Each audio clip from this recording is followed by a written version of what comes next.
Chers amis téléspectateurs, bien le bonjour dans cette nouvelle édition du débat de l'actualité. Et avant de commencer, nous vous souhaitons une bonne et très heureuse année 2022, plein de bonheur, réussite et santé et prospérité à l'ensemble des Algériens et à l'Algérie. Notre rendez-vous pour aujourd'hui, il est consacré pour la diaspora algérienne à l'étranger. La diaspora qui regroupe la population d'origine ou de nationalité algérienne vivant à l'extérieur du pays, principalement en France, mais aussi dans le reste du monde. Elle est en grande partie la conséquence du fort taux d'immigration que connaît l'Algérie depuis la fin de la Seconde Guerre mondiale en 1945 et après l'indépendance, l'une des raisons socio-économiques qui a fait regrouper une forte communauté algérienne à l'étranger. Pour cela, la présidence de la République et le président Abdelmadjid Tebboune a consacré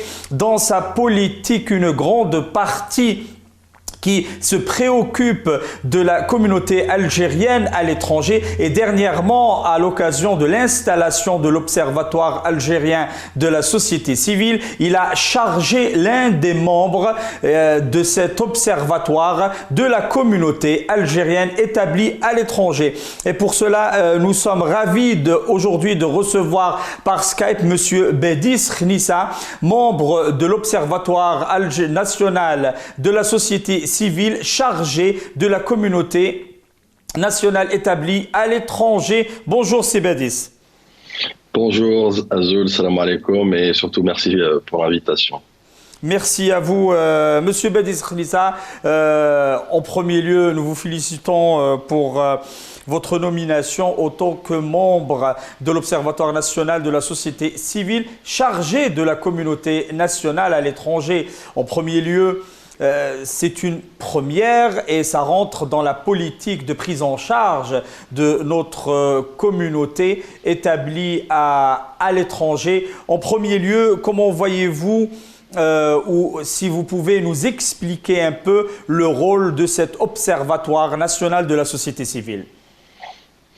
Tout d'abord, merci pour les félicitations. Si vous me permettez, je profite de cette tribune rapidement pour à mon tour exprimer tous les meilleurs vœux à nos concitoyennes et concitoyens, à nos compatriotes de par le monde, et surtout souhaiter que cette nouvelle année soit l'année du renouveau, mais surtout du construire ensemble. Pour répondre à votre question, effectivement, faut-il peut-être tout d'abord contextualiser l'émergence de cet outil démocratique qui est l'Observatoire. Aujourd'hui, nous pouvons fièrement dire que le président de la République, Abdelmadjid Tebboune, a enfin donné à la majorité silencieuse un porte-voix officiel, un canal direct.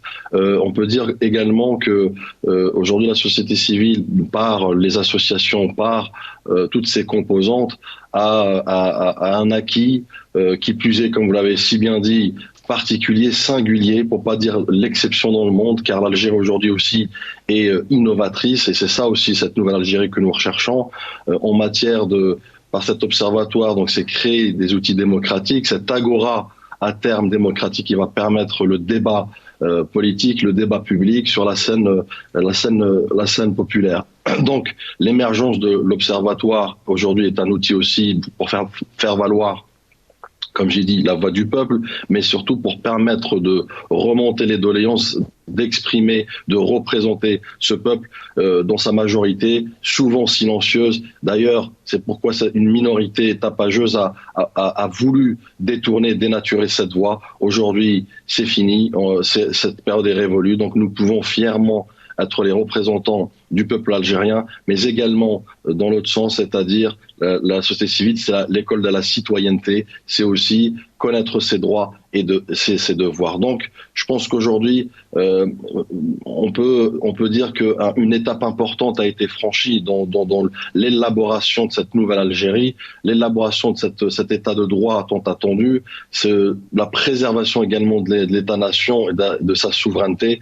Donc, compte tenu que la société civile est la fondation elle-même, par essence, d'un État, et surtout dans les conditions dans lesquelles nous vivons aujourd'hui. Pour la communauté, effectivement, il y a tout un travail de fond, comme vous l'avez dit. Donc, je suis chargé moi-même de la communauté nationale établie à l'étranger, donc aux quatre coins du monde. La tâche est ardue, la tâche n'est pas simple. Mais voilà, comme a dit Monsieur le Président de la République, nous devons mettre la rigueur, la détermination, l'abnégation et dans ce sens pour permettre enfin l'émergence, encore une fois, de la société civile sur la scène publique, mais surtout qu'elle émerge dans le débat politique. Très bien, Monsieur Bedis Khnissa, ou comment on peut le dire, c'est dans les préoccupations de la diaspora algérienne établie un peu partout dans le monde. Donc, cette diaspora qui veut avoir des liaisons, qui veut s'introduire, que ce soit au plan économique ou au plan socio-culturel. Cette diaspora qui cherche à se lier, et nous savons cette spécificité de la diaspora algérienne qui est beaucoup attachée à son pays. Cette diaspora, elle cherche aujourd'hui un tremplin afin d'établir et fortifier ces liens. Et l'Algérie, dans le contexte actuel, le contexte économique qui essaye de faire une transition ou une transformation économique, elle aura besoin de sa diaspora. Tout à fait. Écoutez, même la diaspora aujourd'hui, elle est prête et engagée, disposée à apporter sur plusieurs aspects. Nous l'avons vu d'ailleurs, et nous avons des Belmadi un peu dans tous les secteurs. Nous avons vu que ce soit Belmadi ou Bougalna, pour rester sur le domaine sportif, ces deux personnalités sont un pur produit de la diaspora. Je vous laisse imaginer, si vous voulez, dans tous les autres secteurs, nous avons d'autres professeurs comme professeur Habba et autres qui sont sollicités par des éminences qui sont sollicitées par le monde entier. Donc nous avons cette fibre patriotique aussi, nous avons cet engagement citoyen de la diaspora dans sa majorité patriote, bien évidemment. J'exclus tout relais, on va dire sibyllin, ou tout relais tendancieux qui œuvrent pour d'autres forces obscures. Moi, on a un focus sur cette manne inestimable qui est la diaspora, dans toute sa diversité et même son adversité, du moment qu'on converge sur les fondamentaux qui sont la préservation de l'État et de ses intérêts, qu'elles soient d'ailleurs en Algérie ou à l'étranger, car nous sommes également quelque part des ambassadeurs. Faut-il aussi le faire avec fierté, mais surtout représentativité. Donc, il me semble qu'aujourd'hui, effectivement, l'étape est cruciale dans un cadre plus ou moins défavorable dans la région. Vous savez très bien que l'Algérie est cible de plusieurs attaques et actions hostiles, notamment de certains pays, même de pays voisins. C'est pour vous dire que la menace est présente et latente, mais surtout, elle n'est pas à occulter. Donc c'est pourquoi aujourd'hui, la société civile dans sa globalité et la diaspora en particulier va constituer ce bouclier pour peu qu'on travaille, comme j'ai expliqué, dans le sens du rassemblement, rassembler les forces vives, rassembler les patriotes, rassembler toutes les synergies, qu'elles soient d'ailleurs dans l'économie, comme vous l'avez si bien dit, dans une nouvelle orientation qui est l'économie diplomatique, la diplomatie économique, pardon, donc qui permettrait effectivement de faire de la diaspora un relais de développement, mais également un relais d'investissement direct en Algérie, aussi un relais d'expertise, mais encore une fois un relais de VRP, je dirais, pour représenter l'Algérie de la meilleure des manières, pour qu'elle puisse enfin émerger, mais surtout rayonner. Monsieur Bedis, peut-être que c'est bien possible que cet observatoire de la société civile est là pour un peu réorganiser cette société civile tant attendue, car la société civile, nous savons qu'auparavant, elle a été instrumentalisée, complètement déviée de ses principaux actions dans la société. La société civile, au jour d'aujourd'hui, on lui demande d'être plus claire, plus stratégique, plus précise dans ses actions qui sont très importantes dans la vie socio-culturelle et économique, dans la formation de cette société. De par votre position concernant la communauté nationale à l'étranger, vous devriez avoir un plan d'action. Il est vaste, la communauté, elle est un peu partout dans le monde, mais principalement installée en Europe. Quelles seront, si nous pouvons avoir quelques éclaircissements, quelles seront un peu les premières actions que vous allez effectuer concernant la communauté algérienne à l'étranger?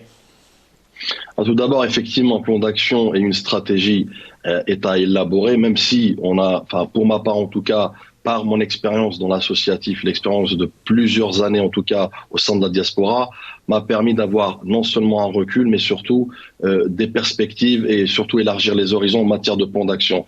Parce que vous savez aujourd'hui, pour on va dire, apporter un traitement efficace pour structurer, comme vous l'avez si bien dit, mais surtout accompagner et renforcer la société civile, et notamment au sein de la communauté nationale établie à l'étranger, il faudra faire un diagnostic. Le concept de diagnostic est très important. C'est en partant de cela qu'on pourrait mettre en face des actions, encore une fois, contrairement à ce qu'on a pu assister par le passé, des actions effectives, des actions pérennes, des actions efficaces, à même de permettre effectivement de moderniser la société civile, car il est question en tout cas de donner un nouveau cap, comme le président de la République nous l'a si bien expliqué pendant notre entrevue. Il faut être le représentant, il faut ouvrir toutes les portes.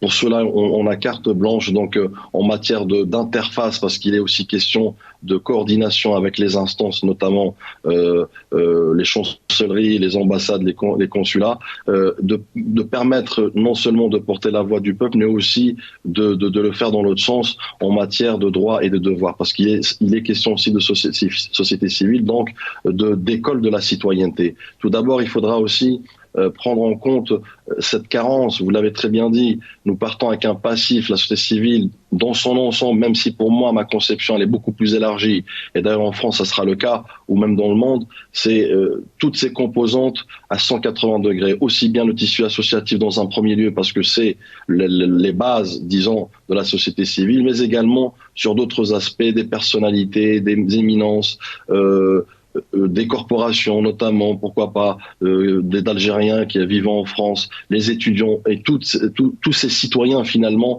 qui convergent vers l'intérêt de la nation. Donc il y a tout un travail de pédagogie également, de sensibilisation. Ça commencera par principalement des ateliers dans ce sens, parce que vous savez, on doit incarner la solution en tant que citoyen, membre de la société civile, mais en même temps nous devons, pour certains, comprendre le devoir, le rôle que nous devons, mais surtout on va dire notre place dans l'équation de la société civile. Car c'est une école de la citoyenneté, car c'est une agora qui va permettre encore une fois de construire cet état de droit, de démocratiser notre pays très rapidement par les bases, par un travail de fond, comme j'ai expliqué, par effectivement un plan d'action dans lequel on va rassembler, on va réapprendre à réfléchir ensemble, à construire ensemble, mais surtout à mettre toujours en ligne de mire les intérêts de l'Algérie, qu'elles soient économiques, sociales, politiques, associatifs. Et bien sûr, il y a tout un travail à faire de radioscopie, d'évaluation du tissu associatif au sein de la communauté nationale établie à l'étranger, qui se compte c'est par milliers, et qu'il faudra donner un cap, baliser un chemin, être l'intermédiaire privilégié avec la présidence, parce qu'on est rattaché à la présidence, faut-il le rappeler que c'est un observatoire constitutionnel, une instance constitutionnelle que le président de la République a voulu donner tous les moyens pour qu'elle puisse arriver à créer ce lien, à en faire aussi de la société civile. De ce point-là, quand vous avez été installé par le président de la République en personne, il vous a donné des orientations générales concernant l'Observatoire. Tout à fait. Pour reprendre ces mots expressis verbis, il nous a dit « vous êtes maintenant la voix du peuple ». C'est vous dire. Donc, n'oublions pas que le président de la République lui-même est issu de la société civile lors des dernières présidentielles. Donc, il porte une attention très particulière à la société civile. C'est pourquoi j'ai dit c'est une consécration, cette étape, celle de faire émerger la société civile dans toute sa composante, dans une inclusivité totale, à partir du moment où on partage, encore une fois, l'intérêt de la nation. Donc oui, les consignes ont été très simples, rigueur, exigence, détermination, abnégation, coordination également, comme j'ai expliqué, donc accès aux WALI, aux APOI, donc à toutes les instances, notamment pour la communauté nationale établie à l'étranger, et de faire ce trait d'union qui était encore une fois tant attendu, et qu'aujourd'hui nous pouvons fièrement le dire que, encore une fois, l'Algérie fait l'exception par cette étape démocratique dans le monde. Très bien, Monsieur Bedis. Nous allons sur une autre étape de ce débat qui est les problèmes, les larges problèmes ou les revendications même de la société civile en général établie à l'étranger, des Algériens établis à l'étranger. Mais avant cela, nous marquons une petite pause publicitaire et nous revenons vers vous.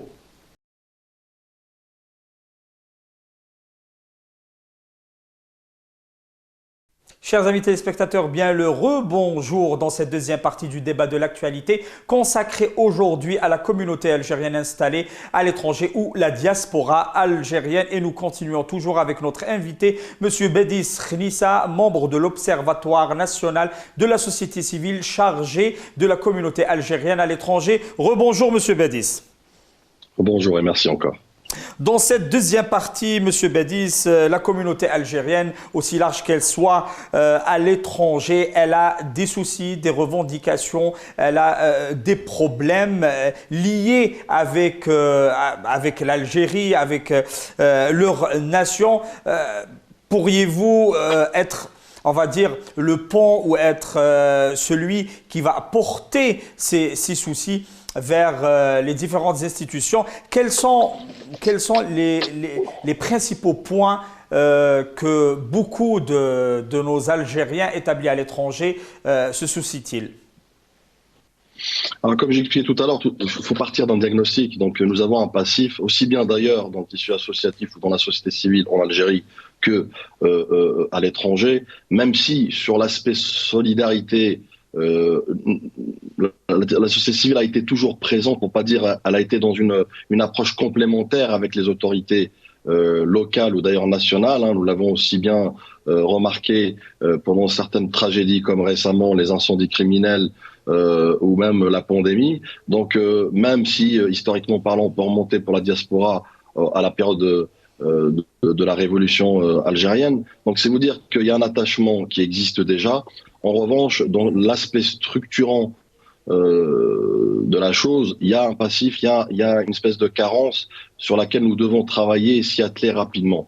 Donc il y a un travail de fond à faire. Pour cela, comme préalable, pour votre information, donc il y a un projet de loi en concertation qui émergera dans les semaines ou les mois à venir très rapidement, qui va régir un peu l'exercice du tissu associatif notamment. Donc cet outil permettra effectivement de donner un cap, mais surtout de baliser un chemin efficace pour permettre de structurer et surtout de renforcer, parce qu'il est question de renforcer la société civile pour en faire un système immunitaire d'ailleurs ici, mais surtout à l'étranger. Car à l'étranger, le défi peut-être est double. Le défi est double parce qu'il est dans des conditions plus ou moins on va dire, je dirais pas incertaines, mais des conditions un peu difficiles, car nous savons qu'il y a pas mal de relais qui souhaitent altérer ce travail, ou altérer en tout cas le lien que souhaite faire la nation à travers le président de la République et la diaspora de Parlement. Donc, la connaissance du terrain nous permettra effectivement, avec notre expertise, de, on va dire, occulter ou de même bloquer ce type de tentative, sachant encore une fois, je le rappelle, la diaspora dans sa majorité est disposée à travailler. Moi, juste pour la petite anecdote, depuis 2 jours, je ne cesse d'avoir justement non seulement des félicitations, c'est un peu normal, mais surtout des propositions. Les gens sont disposés à vouloir travailler, les associations sont disposées tout de suite et rapidement à se mettre autour d'une table pour discuter, parce que il est là aussi le sujet phare, c'est celui de pouvoir enfin débattre, dialoguer, les écouter la diaspora dans sa diversité encore une fois et son adversité, parce qu'aussi il faut remonter les doléances, il faut écouter les problématiques. Les problématiques sont effectivement nombreuses, elles sont légion, sachant qu'une période précédente, cette même diaspora a été plus ou moins marginalisée, elle a été stigmatisée même par certaines lois, disons, constitutionnelles.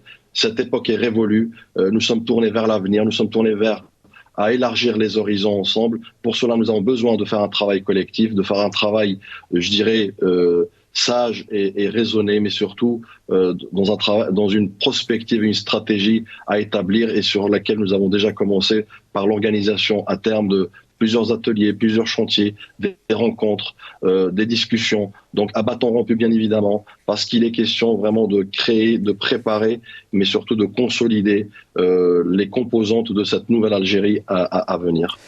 Monsieur Bédis, c'est peut-être que c'est l'occasion au jour d'aujourd'hui de rassembler cette diaspora pour en faire une force, cette diaspora qui est déjà une force algérienne à l'étranger par ses actions, comme vous l'avez si bien dit, ses actions dans la pandémie ou dans les incendies criminels. Donc, n'est-ce pas une occasion propice pour réorganiser, pour rassembler cette diaspora, faire même du lobbying, qu'il soit économique ou qu'il soit socioculturel, et de faire des actions coordonnées avec toute cette diaspora afin de créer des liens bien établis. Il y a dans la diaspora ceux qui ont des idées économiques, de transition énergétique, environnementale, sociétale et d'entreprise même.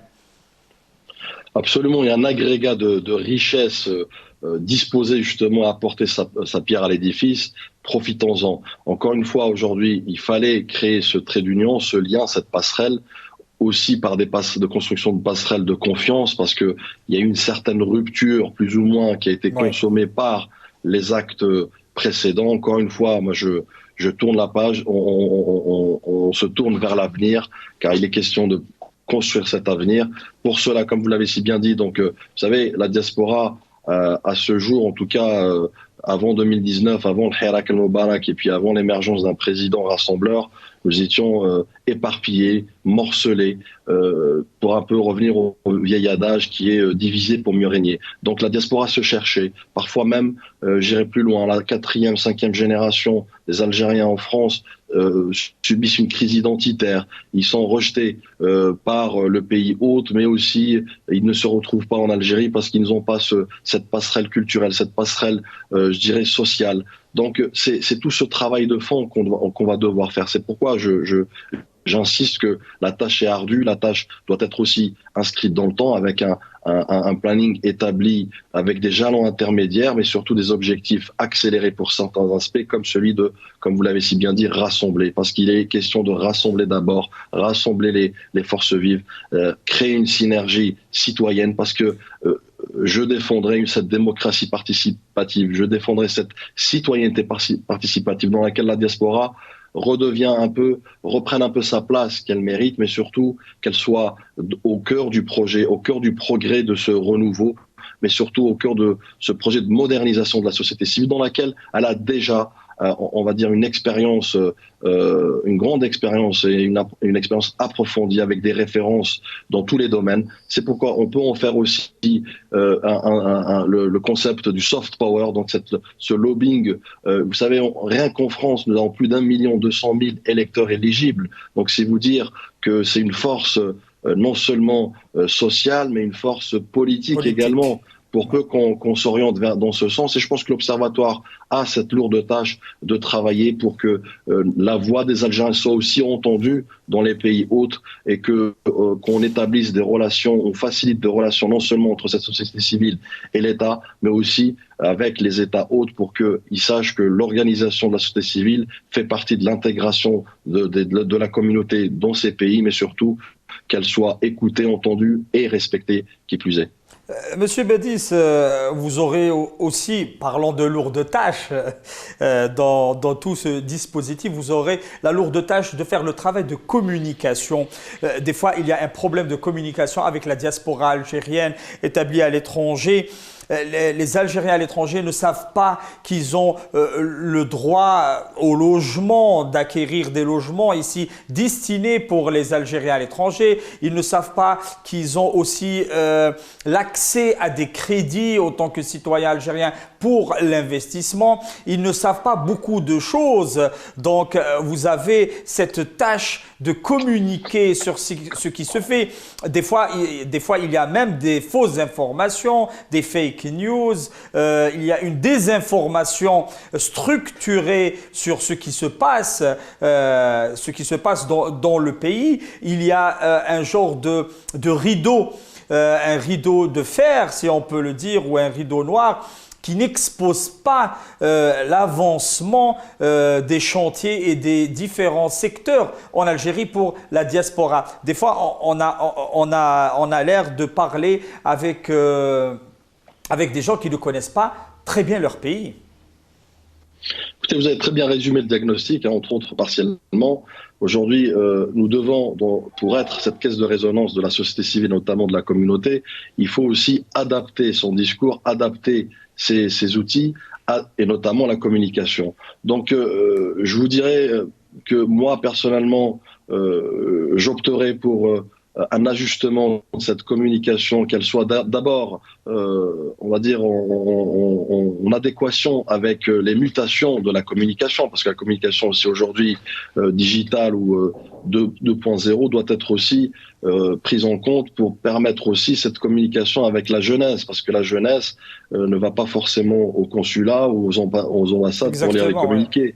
Donc nous avons tout ce travail, je dirais, d'ensemble dans lequel le digital, dans lequel même les applications, pourquoi pas demain, soient élaborées pour avoir cette proximité absolue avec le citoyen algérien où qu'il se trouve dans le monde, non seulement d'être vecteur de communication en matière des travaux et des ateliers, mais surtout cette feuille de route de l'Observatoire, mais également, comme j'expliquais tout à l'heure, d'être cette passerelle pour expliquer, sensibiliser dans une pédagogie citoyenne pour connaître ses droits et ses devoirs envers la nation. Donc le civisme, l'acte de vote, être l'ambassadeur de son propre pays là où il se trouve, apporter sa pierre à l'édifice économiquement, socialement parlant, culturellement parlant, ses personnalités aussi, ses artistes. Nous avons des artistes de par le monde qui ont plusieurs millions de fans. Donc pour le lobbying et pour le soft power, c'est un vecteur considérable qu'il faudrait peut-être faire émerger, structurer. Donc encore une fois, je me répète, mais nous devons être à la hauteur. Cet engagement, cette tâche est difficile, mais pas impossible. Donc nous avons toutes les composantes, nous avons tous les moyens, surtout parce que il est question de moyens et le président a été très très clair là-dessus. C'est que nous devons arriver à nos fins dans les plus brefs délais pour faire encore une fois émerger la société civile dans la scène publique et aussi surtout donner un message fort à l'international que l'Algérie se structure, l'Algérie est en voie de démocratisation, en voie de construction pour faire émerger une Algérie rayonnante, ambitieuse et audacieuse. Oui.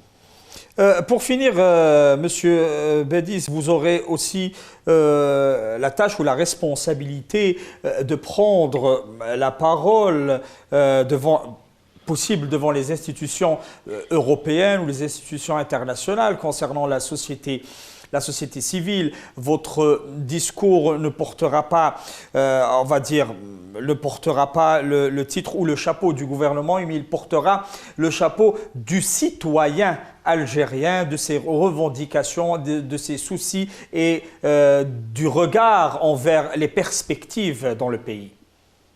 Absolument. Nous devons être, à vrai dire, le porte-étendard de cette nouvelle Algérie, cette Algérie souveraine, et défendre les intérêts de l'Algérie dans le monde. Donc c'est pourquoi effectivement il y a cette lourde tâche de communication, mais cette communication bien évidemment, même si elle n'est pas étatique, elle doit être en totale adéquation et corrélation avec les attentes de l'Algérie, avec les attentes, effectivement, la défense de l'intérêt de la nation, avec en tout cas la souveraineté, la prise en compte de la souveraineté algérienne. Les temps ont changé, les périodes sont révolues. Aujourd'hui, l'Algérie veut s'ouvrir au monde, veut construire avec le monde, mais en même temps, elle veut que et sa communauté et ses intérêts, où qu'ils se trouvent dans le monde, soient défendus, mais surtout respectées. Donc, effectivement, il y a un travail à faire. C'est un travail de lobbying, c'est un travail de communication, c'est un travail aussi de sensibilisation avec les partenaires, avec les pays amis, pour faire émerger aussi cette société civile, ces citoyens dans les sociétés dans lesquelles elles vivent. Et je reviens un peu à cette complexité ou cette crise que vit en tout cas notre communauté en France. Et c'est pourquoi il faut de cette crise faire émerger des opportunités, notamment d'abord de consolidation avec nos compatriotes, mais surtout de les faire émerger sur la scène ou le débat public français en matière d'action, bien évidemment sans ingérence, des actions de consolidation et de rassemblement au sein de la diaspora, qu'elles s'écoutent, qu'elles travaillent ensemble, mais surtout qu'elles se projettent ensemble. Monsieur Bédis, une dernière question. Vous prenez fonction dans un contexte difficile, d'un contexte international, très difficile aussi, vu que vous êtes en charge de la communauté à l'étranger. Il y a un ennemi à l'ouest du pays qui œuvre pour la désinformation à l'étranger au sein même de notre communauté. Il y a des mutations dans la politique européenne plus extrémiste envers les immigrés, l'immigration et une islamophobie extraordinaire. Vous devez gérer tout cela et consolider la solidarité nationale entre les Algériens à l'étranger afin de faire face à ces politiques hostiles. Tout à fait, comme je l'ai évoqué tout à l'heure, le contexte est très difficile d'un point de vue géopolitique et géostratégique. Vous l'avez rappelé, dans la région nord-africaine et aussi même dans le monde. Vous savez, aujourd'hui, il y a l'émergence d'un nouvel ordre mondial dans lequel beaucoup de pays doivent se positionner ou se repositionner. L'Algérie en fait partie, par l'émergence et le retour en force de sa diplomatie à bien des égards, qu'elle soit d'ailleurs la diplomatie de solidarité ou des causes justes. Mais pour cela, on a besoin effectivement de faire de la société civile et donc de nos compatriotes ou qui se trouvent dans le monde un fer de lance, un bouclier, un système immunitaire contre toute tentative de porter atteinte à l'intérêt ou à la sûreté nationale, mais surtout à la souveraineté de l'Algérie. Donc c'est pourquoi le chantier est vaste, le chantier est grand, le chantier est ardu, complexe.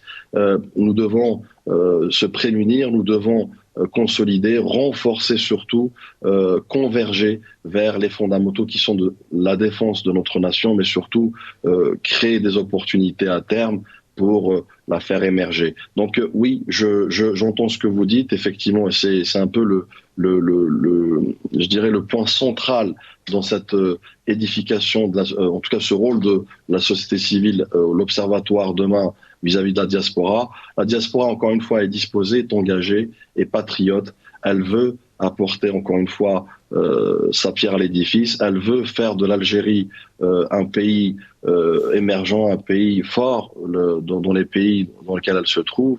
Donc nous avons cette faculté, cette capacité, cette matière qui est là. C'est comme un diamant, il faut un diamant brut, il faut le façonner pour l'enjoliver, et je pense que nous avons tous les ingrédients pour le faire et pour faire que l'Algérie soit aussi un pays fort par sa diplomatie, mais aussi fort par sa diaspora et donc sa société civile. Parfait, merci beaucoup Monsieur Bédis Khnissa et nous vous souhaitons succès, réussite et courage dans ce que vous allez entreprendre. Merci à vous Monsieur Bédis Khnissa, membre de l'Observatoire national de la société civile, chargé de la communauté nationale à l'étranger. Vous étiez avec nous par Skype. Nous remercions aussi nos chers téléspectateurs pour leur bonne attention et nous vous donnons rendez-vous la semaine prochaine dans un autre dossier dans le débat de l'actualité. Au revoir.